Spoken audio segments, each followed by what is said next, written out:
everyone. In this video, we will discuss what issues and challenges are involved in implementing corporate social responsibility. I am Madhu Verma and welcome you all at my YouTube channel Learning Academy, where learning and education is imparted in an easy way. If you are new to my channel, please subscribe it and press the bell icon for the new video updates. So let's start the discussion. Firstly, we will discuss what are the issues involved in implementing CSR. There are many issues that are involved in implementing CSR. The one of them is growing investor pressure. Globally, the investors now are changing the way they assess companies' performance and are making decisions based on the criteria that include ethical concerns. So there is a pressure on the companies to take ethics into consideration while making business decisions. But lack of consideration of ethical aspects will violate the basic principle of CSR. अब investors जैसे company की performance को assess करते थे invest करने से पहले, because जब भी कोई इन्वेस्टर अपनी मनी इन्वेस्ट करता है किसी कंपनी में तो वह उस कंपनी की परफॉर्मेंस को असेस करता है कि क्या वहाँ पर उनकी इन्वेस्टमेंट सेफ है या नहीं।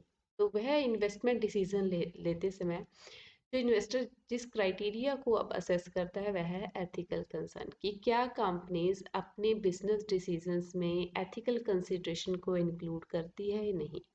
But if the companies are lacking the consideration of ethical aspect, that will violate the basic principle of CSR. अगर companies ethical concerns को consideration को include नहीं करती, ethical aspects पर consideration नहीं देती, तो वह CSR का basic principle को violate करती है, because CSR का basic principle है following the business ethics while doing the business decisions.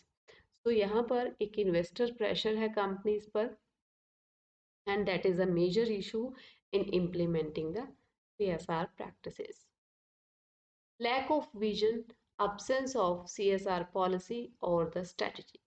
The lack of strategic vision is also attributed to the lack of top management commitment due to short-term goals and profits. The companies are primarily focusing on profit maximization. Economical aspects have less focus. There is less thrust on CSR programs due to lack of vision on CSR in organizations. The organizations must set it rightly, integrating into core business strategy. जो strategic vision है organisation का, वह भी एक reason है, that is major issue behind the implementation of CSR, because जो organisations हैं वह अपने शॉर्ट टर्म गोल्स और ऑब्जेक्टिव्स को ध्यान में रखते हैं, और उनका जो शॉर्ट टर्म गोल और ऑब्जेक्टिव क्या होता है, प्रॉफिट को मैक्सिमाइज करना, और जो इकोनॉमिकल एस्पेक्ट्स है उस पर कम फोकस किया जाता है। इसलिए जो CSR प्रोग्राम्स हैं हमारे वो सक्सेसफुल नहीं हो पाते due to lack of vision on CSR in organisation, because जो ऑर्गेनाइजेशंस हैं उनका लॉन्ग टर्म ऑब्जेक्टिव में CSR विजन इंक्लूड नहीं किया जाता। तो ये ज़रूरी है कि ऑर्गेनाइजेशंस अपनी कोर बिजनेस स्ट्रेटजी में CSR पॉलिसी, CSR स्ट्रेटजी को विजन के रूप में सेट करें ताकि उनको इम्प्लीमेंट किया जा सके। Next main issue is supplier relations.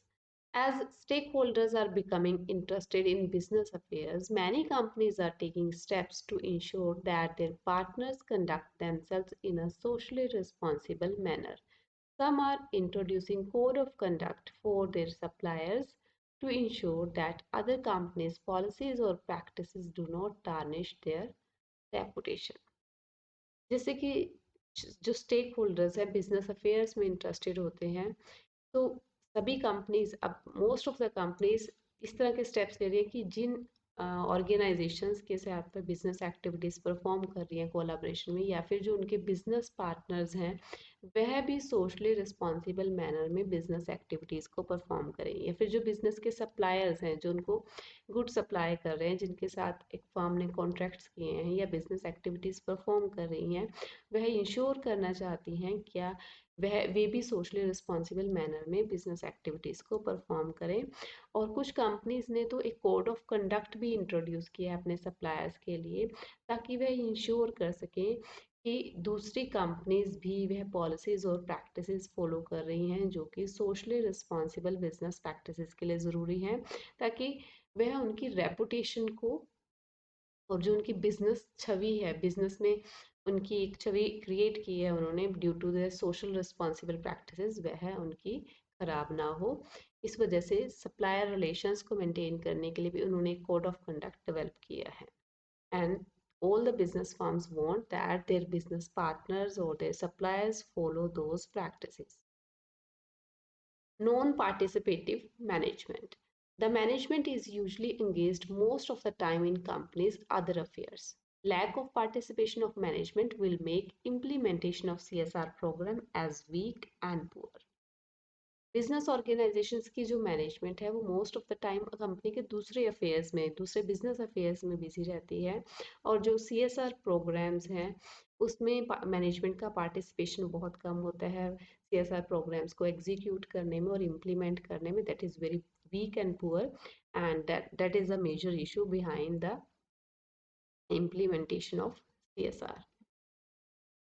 Interest of employees in CSR programs. Apart from non-participative management, less interest of the employees in CSR programs or initiatives is also a major issue. Management के अलावा, because management भी non participatory है, इसके साथ जो employees हैं उनका भी सीएसआर प्रोग्राम्स और इनिशिएटिव्स में ज़्यादा इंटरेस्ट नहीं होता, and that is also a major issue, that is also a major issue of concern for the organisation how they will implement their CSR programs. Lack of awareness of general public in CSR activities. There exists little or no knowledge about CSR within the local communities, as no serious efforts have been made to spread awareness about CSR, and low confidence in the local communities about such initiatives. This is a major barrier in implementation of CSR program. Except the management and the employees. General public की तरफ से भी participation नहीं है। क्यों? Because general public में awareness नहीं है, उनको नॉलेज नहीं है कि क्या क्या सीएसआर एक्टिविटीज़ हैं, क्या रिस्पॉन्सिबिलिटी है बिजनेस ऑर्गेनाइजेशंस की। ऐसा इसका रीज़न है कि जनरल पब्लिक है उसमें अवेयरनेस क्रिएट करने की कोशिश ही नहीं की बिजनेस ऑर्गेनाइजेशन के द्वारा। उनमें अवेयरनेस क्रिएट करने के लिए प्रोग्राम्स रन नहीं किए जा रहे ताकि वो जान सके कि व्हाट इज़ सीएसआर, और इसी वजह से जो जनरल पब्लिक है उसका विश्वास नहीं है इतना इन सीएसआर प्रोग्राम्स के इम्प्लीमेंटेशन में, and that is a major barrier in implementation of CSR programme कि सीएसआर प्रोग्राम सक्सेसफुली इम्प्लीमेंट नहीं हो पाते। Lack of resources. The lack of resources, including the human capital, knowledge, and expertise in area of CSR in the companies, has been found to be a common barrier to CSR implementation. Resources की कमी, organisations के पास पर्याप्त मात्रा में resources नहीं है, human capital नहीं है इतनी एफिशिएंट, और अगर ह्यूमन कैपिटल है तो उनके पास नॉलेज और एक्सपर्टाइज नहीं है in the area of CSR. So that is also a major barrier, जिसकी वजह से सीएसआर प्रोग्राम सक्सेसफुली इम्प्लीमेंट नहीं हो पाते। Lack of measurement system. Measurement systems are required to quantify the benefits for implementing CSR. Subsequently, they serve as a useful tool for the evaluation and control of CSR performances and as a basis for rewards. However, CSR is a fuzzy terminology and is understood to contain different meaning by different managers in the company. A common measurement system is required for smooth execution of the CSR program. किसी भी programme को successfully implement करने के लिए एक perfect measurement system भी required है, ताकि जो सीएसआर प्रोग्राम्स को इम्प्लीमेंट किया जा रहा है उसके जो बेनिफिट्स हैं उनको क्वांटिफाई किया जा सके। बट एक ऐसा परफेक्ट मेजरमेंट सिस्टम नहीं है ऑर्गेनाइजेशंस के पास, बिकॉज ये अगर जो परफेक्ट एक मेजरमेंट सिस्टम होता है वह ऑर्गेनाइजेशन के लिए सीएसआर परफॉर्मेंस को इवेलुएट करने का और कंट्रोल करने के लिए भी एक यूजफुल टूल प्रूव होता है, जिसके बेसिस पे एम्प्लॉयज़ या स्टेक होल्डर्स को रिवॉर्ड्स दिए जा सकते हैं, एक ऑर्गेनाइजेशन को रिवॉर्ड किया जा सकता है कि एक ऑर्गेनाइजेशन कितनी सक्सेसफुली अपने सीएसआर प्रोग्राम्स को इम्प्लीमेंट कर रहा है, कैसे उनको कंट्रोल किया जा रहा है, and so that can be the basis for reward for that organisation. But CSR is a fuzzy terminology. CSR एक ऐसी टर्मिनोलॉजी जो पूरी तरह से क्लियर नहीं है, अस्पष्ट है, पर पूरी तरह से प्रकाश नहीं डाला गया। सो यहाँ पर डिफरेंट मैनेजर्स के द्वारा कंपनीज के उसके डिफरेंट डिफरेंट मीनिंग्स डिराइव किए जाते हैं।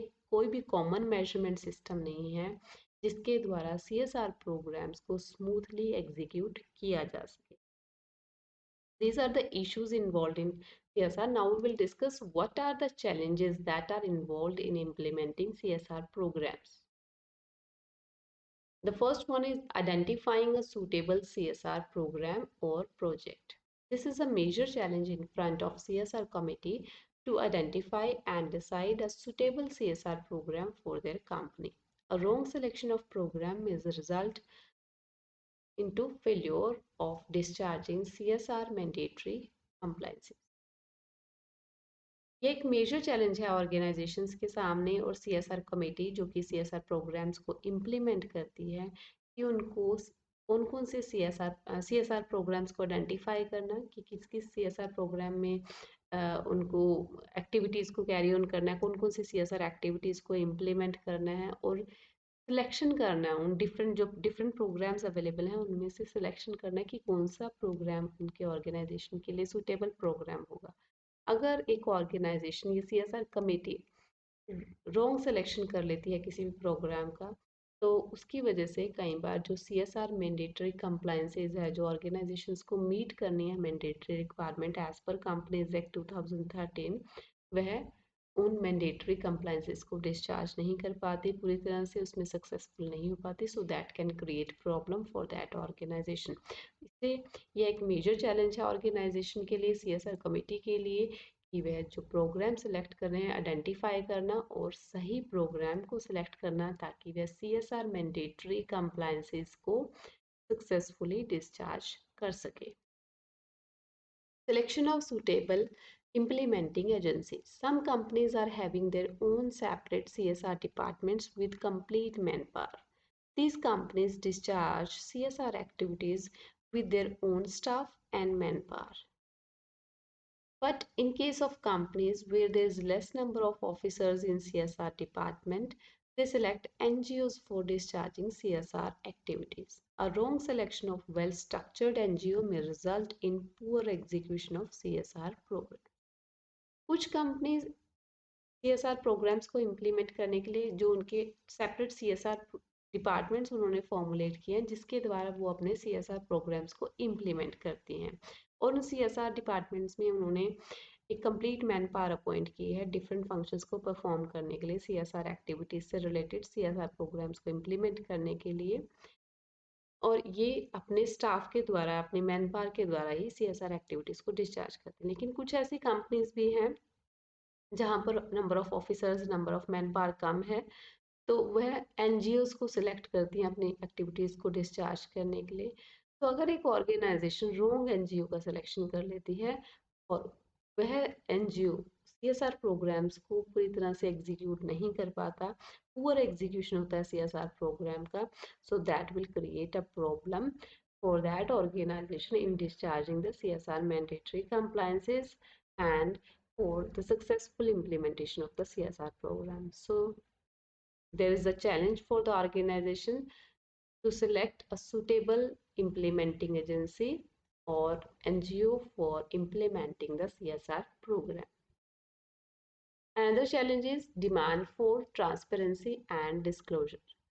Stakeholders of all kinds, from consumers to suppliers to team members, investors, and local community organizations, are increasingly demanding greater transparency and accountability from the companies with whom they do business.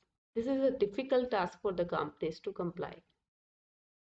Company जिन भी persons के साथ काम करते हैं, different stake holders, जैसे कि company के कंज्यूमर्स हैं if they are buying the goods from the organisation, suppliers they are supplying the goods to the organisation, team members हैं या कंपनी के इन्वेस्टर्स हैं जो वहाँ पर मनी इन्वेस्ट कर रहे हैं, कम्युनिटी ऑर्गेनाइजेशन है, वो ऑर्गेनाइजेशन अगर वो उस बिजनेस ऑर्गेनाइजेशन के साथ बिजनेस एक्टिविटीज़ में इन्वॉल्व हैं तो वो क्या डिमांड करते हैं, ट्रांसपेरेंसी, कि उनको जो भी एक्टिविटीज़ फार्म के द्वारा परफॉर्म की जा रही हैं या जो बिजनेस डीलिंग्स हो रही है वो ट्रांसपेरेंट हो, और अकाउंटेबिलिटी, फर्म उसकी रिस्पॉन्सिबिलिटी ले। लेकिन कंपनीज के लिए एक बहुत डिफिकल्ट टास्क है इन सभी ट्रांसपेरेंसी और अकाउंटेबिलिटी से रिलेटेड नॉर्म्स को कंप्लाई करना. So that is also a major challenge in implementing the CSR program, because stakeholders want more satisfaction, and how the company can satisfy the stakeholders when it will come to their expectations. So that is also a major challenge. Pressure from investors. In addition to accountability and transparency, those looking to invest capital are more likely than ever to invest in companies with high marks for corporate responsibility and sustainability with regard to both social and environmental concern. They rely on the resources like the Global Reporting Initiative to monitor and evaluate companies for completeness and veracity in their sustainability reporting. Organisation की responsibility से, organisation की accountability और transparency तो है ही stake holders के लिए. इसके अलावा जो इन्वेस्टर्स हैं, जो अपनी कैपिटल मनी इन्वेस्ट करना चाहते हैं ऑर्गेनाइजेशन में, तो वो क्या देखते हैं कि यह देखा जाता है कि वह ऑर्गेनाइजेशन कितनी एफिशिएंटली कॉर्पोरेट सोशल रिस्पॉन्सिबिलिटी और सस्टेनेबिलिटी को परफॉर्म कर रहा है. उसके लिए कितने परसेंट मार्क्स, कैसे वो उसकी रैंकिंग कर सकते हैं, लाइक डिफरेंट ऑर्गेनाइजेशन उनको चूज करना है कि किस ऑर्गेनाइजेशन में उनको इन्वेस्टमेंट करनी है. जिस ऑर्गेनाइजेशन के हाई मार्क्स होंगे कॉर्पोरेट रिस्पॉन्सिबिलिटी और सस्टेनेबिलिटी में, उसको वो चूज करेंगे इन्वेस्टमेंट के लिए. अब इसके लिए क्या क्राइटेरिया होगा कि डिफरेंट एस्पेक्ट्स हैं सोशल एंड एनवायरमेंटल कंसर्न्स में. देखा जाएगा कि वो सोशल रिस्पॉन्सिबिलिटी और सस्टेनेबिलिटी में कौन सा ऑर्गेनाइजेशन अच्छा है, और इसके लिए वो किन रिसोर्सेज पे रिलाई कर सकते हैं, कैसे वो चेक कर सकते हैं. Global reporting initiative, that is a platform, that is a standard set for the organisation कि वह अपनी जो सोशल रिस्पॉन्सिबिलिटी एक्टिविटीज़ परफॉर्म कर रहे हैं उनको रिपोर्ट किया जाता है according to GRI framework, global reporting initiative के अकॉर्डिंग, के जिसको इन्वेस्टर्स मॉनिटर करके इवेल्युएट कर सकते हैं कि कंपनीज अपनी कितनी CSR एक्टिविटीज परफॉर्म कर रही है. So there is a pressure from the investor side also to the companies to perform their CSR activities, and how they are implementing their CSR activities, and how they are reporting, how they are doing their sustainability reporting. Next one is corporate culture and differing priorities. It is crucial for a company to present a united front with regard to business ethics and its stances on political, environmental, and social issues. But companies can struggle to get everyone onto the same page, especially when different business units have different priorities and goals. That is also a major challenge, corporate culture and differing priorities. किसी भी company के लिए यह crucial है कि वह एक United front को प्रेजेंट करे जब बिजनेस एथिक्स की बात आती है, या फिर पॉलिटिकल, एनवायरमेंटल या सोशल इश्यूज की बात करते हैं. लेकिन there are different type of people working in the organisation, तो कंपनीज को यहाँ पर भी स्ट्रगल करना पड़ता है कि एक कॉमन फ्रंट वो नहीं ढूंढ पाती जब डिफरेंट बिजनेस यूनिट्स के साथ वह काम कर रही हैं. उन सभी की डिफरेंट प्रायोरिटीज़ हैं, डिफरेंट गोल्स हैं. इसके अलावा जो उनके ऑर्गेनाइजेशन में काम करने वाले लोग हैं, वो भी डिफरेंट डिफरेंट कल्चर से बिलोंग करते हैं. तो उन सबको यूनाइट करना और सेम बिजनेस एथिक्स पर काम करने के लिए कन्विंस करना, that is also a major challenge for the companies. Next one is connecting CSR to the value chain and profitability. CSR activities can generate both hard value, for example, in the form of cost savings from going paperless with cloud-based data management and robotic process automation, and soft value, for example, attracting more skilled talent via quality of life perks and progressive and inclusive work environment for the organizations to perform them, but showing how CSR contributes positively to developing products and services that meet regulatory compliance requirements. So this is a major challenge for the organization, how they connect CSR to value chain and profitability. Because जो CSR activities हैं वो organisation के लिए hard value और soft value दोनों value generate कर सकते हैं. हार्ड वैल्यू कि उनकी कॉस्ट सेविंग होती है, they are going paperless with cloud based data management, robotic process automation है, उसकी वजह से उनकी कॉस्ट सेविंग्स हो रही हैं। दूसरा सॉफ्ट वैल्यू बिकॉज जब एक ऑर्गेनाइजेशन की वह सोशल रिस्पॉन्सिबिलिटी एक्टिविटीज़ करे, सोसाइटी की वेलफेयर के लिए एक्टिविटीज़ परफॉर्म कर रही है, तो उसकी रेपुटेशन अच्छी होती है and more skilled talent will be attracted. ज़्यादा एफिशिएंट टैलेंटेड एम्प्लॉयज़ और उस ऑर्गेनाइजेशन में काम करने के लिए अट्रैक्ट होंगे, और उनको आप पर्क्स दे रहे हो, साथ में उनको राइट कंपनसेशन, फेयर कंपनसेशन दिया जा रहा है, सही वर्क एनवायरनमेंट प्रोवाइड किया जा रहा है, और सोसाइटी के जो वीकर सेक्शंस हैं सभी की इंक्लूसिव ग्रोथ के लिए एक ऑर्गेनाइजेशन काम कर रहा है।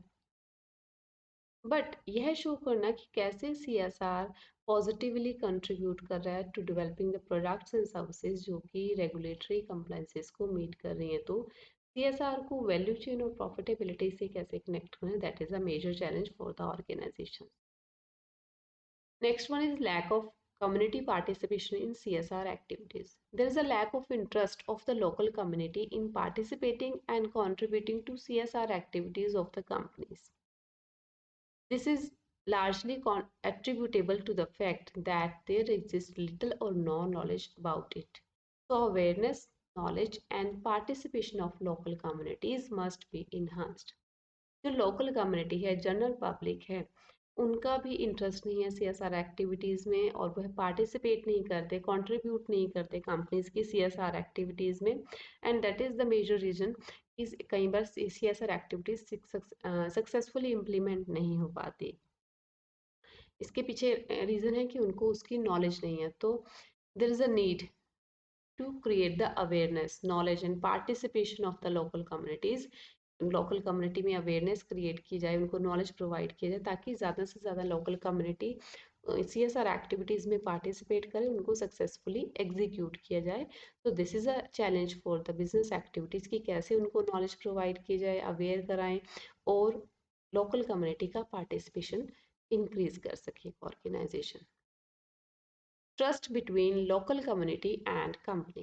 There exists lack of transparency on the part of local implementing agencies or NGOs, as they do not make adequate efforts to disclose information on their programs, audit issues, impact assessment, and utilization of funds. This lack of transparency negatively impacts the process of trust building between the companies and the local communities, which is a key to the success of any CSR initiative at the local level. So there is a need to build trust between company and local company. जैसे कि हमने पहले ही discuss किया कि एक organisation अपने CSR activities को या तो वो अपने ऑर्गेनाइजेशन में एक सेपरेट सीएसआर डिपार्टमेंट बनाए, मैन पावर अपॉइंट करे डिफरेंट सीएसआर एक्टिविटीज़ के लिए, उसके थ्रू इम्प्लीमेंट कर सकते हैं, या फिर वो कई बार जो आउटसाइड इम्प्लीमेंट एजेंसीज हैं या एनजीओज हैं उनके द्वारा भी इम्प्लीमेंट कराती है सीएसआर एक्टिविटीज़। तो यहाँ पर अगर एनजीओज या लोकल इम्प्लीमेंटिंग एजेंसीज इम्प्लीमेंट कर रही हैं सीएसआर प्रोग्राम्स, तो वहाँ पर लैक ऑफ ट्रांसपेरेंसी आ जाती है, बिकॉज जो एनजीओज या इम्प्लीमेंटिंग एजेंसीज हैं कई बार इंफॉर्मेशन को पूरी तरह, जो सीएसआर प्रोग्राम्स हैं उसकी इंफॉर्मेशन को पूरी तरह से डिस्क्लोज नहीं करती, ऑडिट इश्यूज से रिलेटेड, इम्पैक्ट असेसमेंट, या फिर जो फंड सीएसआर एक्टिविटीज़ में इन्वेस्ट किए कैसे उनको यूटिलाइज किया जा रहा है, वह सारी इंफॉर्मेशन प्रोवाइड नहीं करती। मीन्स यहाँ पर लैक ऑफ ट्रांसपेरेंसी होते हैं। तो ये लैक ऑफ ट्रांसपेरेंसी है कि किसको अफेक्ट करता है, कंपनीज और लोकल कम्युनिटी के बीच में जो ट्रस्ट बिल्डिंग है, जो विश्वास बनता है, उस प्रोसेस को इम्पैक्ट कर सकता है। और वही एक मेन रीज़न है to the success of CSR activities. अगर ट्रस्ट बिल्डिंग कंपनी और लोकल कम्युनिटी के बीच में अच्छी होगी तो सीएसआर प्रोग्राम सक्सेसफुली इम्प्लीमेंट हो जाते हैं और उसका एक पॉजिटिव इम्पैक्ट आता है ऑर्गेनाइजेशन की प्रॉफिटेबिलिटी पर। So lack of transparency is a major challenge that needs to be addressed. So there is a need to build trust between company and local community.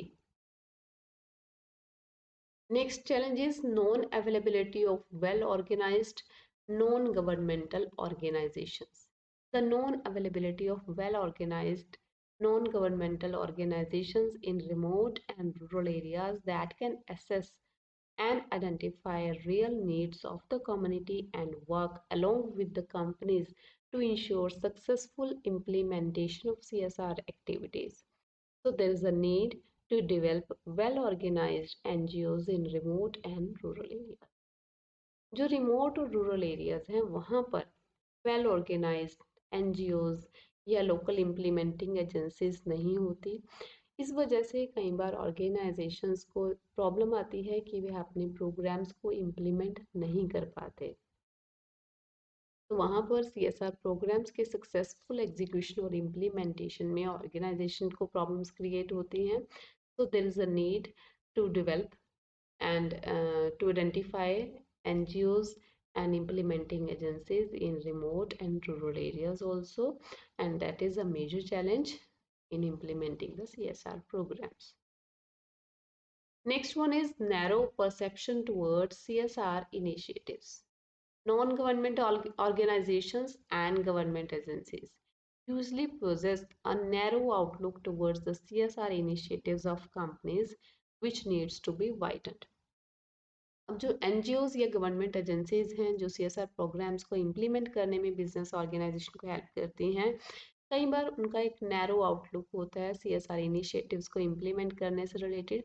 इसकी वजह से सक्सेसफुली सीएसआर प्रोग्राम्स इम्प्लीमेंट नहीं हो पाते। सो इस issue को भी, इस चैलेंज को भी रिमूव करने की ज़रूरत है, तभी सीएसआर प्रोग्राम्स को, सीएसआर एक्टिविटीज़ को सक्सेसफुली इम्प्लीमेंट किया जा सकता है।